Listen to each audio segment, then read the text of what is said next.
Good evening, students. Today we are going to start the new topic, that is ionic bonding. So ionic bond क्या होता है? तो ionic bond पहला condition की ये हमारा मेटल और नॉन मेटल के बीच में बनता है, फर्स्ट कंडीशन। और क्या होता है इसमें? कंप्लीट ट्रांसफर ऑफ इलेक्ट्रॉन होता है। एक मेटल और एक नॉन मेटल कंबाइन होके एक आयनिक सॉलिड फॉर्म करते हैं। उसमें मेटल अपना इलेक्ट्रॉन लूज करता है, नॉन मेटल इलेक्ट्रॉन गेन करता है। तो वहां पे क्या होता है? कंप्लीट ट्रांसफर ऑफ इलेक्ट्रॉन होता है। तो उस जो मेटल जब इलेक्ट्रॉन लूज करेगा तो क्या होगा? मेटेलिक कैटायन बनेगा, और जब नॉन मेटल इलेक्ट्रॉन गेन करेगा तो वहां पे मेटेलिक नॉन मेटेलिक एनायन बनेगा, और दोनों के बीच में फोर्स ऑफ अट्रैक्शन लगता है। उसी फोर्स ऑफ अट्रैक्शन को बोलते हैं हम आयनिक बॉन्ड। फॉर एग्जाम्पल, अगर मैं सोडियम क्लोराइड का एग्जांपल लूं तो क्या होता है? सोडियम हमारा मेटल है, तो सोडियम गैसियस स्टेट में क्या करेगा? मेटल के पास इलेक्ट्रॉन लूज करने की टेंडेंसी होती है, तो ये इलेक्ट्रॉन लूज करेगा और गैसियस कैटायन फॉर्म करेगा, ठीक है, और एक इलेक्ट्रॉन बाहर आएगा। अब क्लोरीन जो है वो गैसियस स्टेट में इसी इलेक्ट्रॉन को एक्सेप्ट करता है, ठीक है। एक्सेप्ट करके क्या बनेगा? क्लोराइड एनायन बनाएगा गैसियस स्टेट में, ठीक है।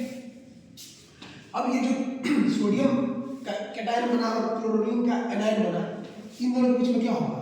Na+ और Cl- दोनों गैसियस स्टेट में है, दोनों के बीच में फोर्स ऑफ अट्रैक्शन लगेगा, फोर्स ऑफ अट्रैक्शन लगेगा जो कि इलेक्ट्रोस्टैटिक नेचर का होगा, ठीक है।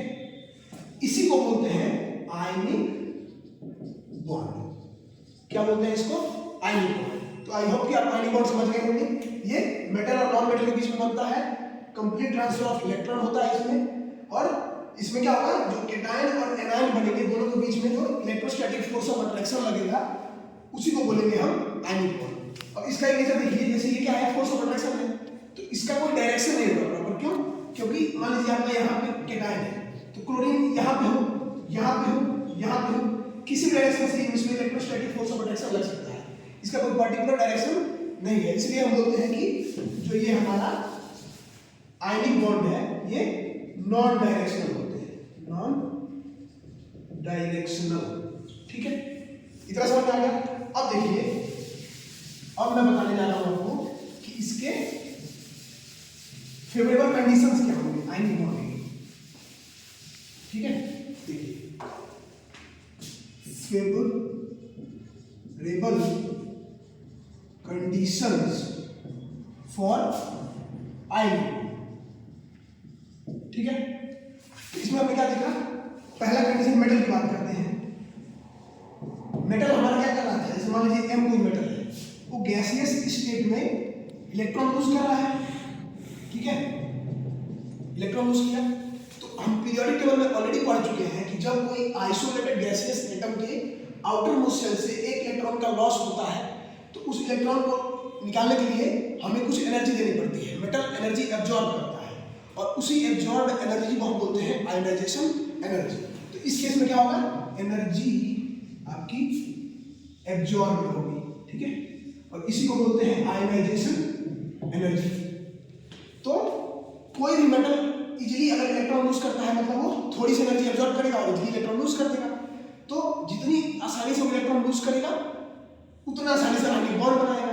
इसका मतलब थोड़ी सी एनर्जी मेटल को ऑब्जर्व करना चाहिए और वो इजीली इलेक्ट्रॉन को लूज कर दे, तब हमारा आसानी से आयनिक बॉन्ड बनेगा। इसलिए ये आयनाइजेशन एनर्जी हमारी मिनिमम होनी चाहिए। क्या होनी चाहिए? मिनिमम होनी चाहिए। दूसरा कंडीशन, नॉन मेटल क्या कर रहा है हमारा?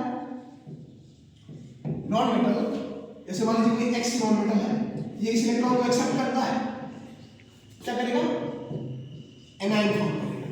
तो ये भी हम पीरियोडिक टेबल में पढ़ चुके हैं कि जब कोई आइसोलेटेड गैसियस सिस्टम के आउटर मोस्ट शेल में हम कोई एक्स्ट्रा इलेक्ट्रॉन ऐड करते हैं, तो उस केस में वो नॉन मेटल एनर्जी रिलीज करता है। यहाँ पर क्या होगी? एनर्जी रिलीज होगी, ठीक है। और इसको क्या बोलते हैं? इसको बोलते हैं electron gain enthalpy, electron gain enthalpy, ठीक है।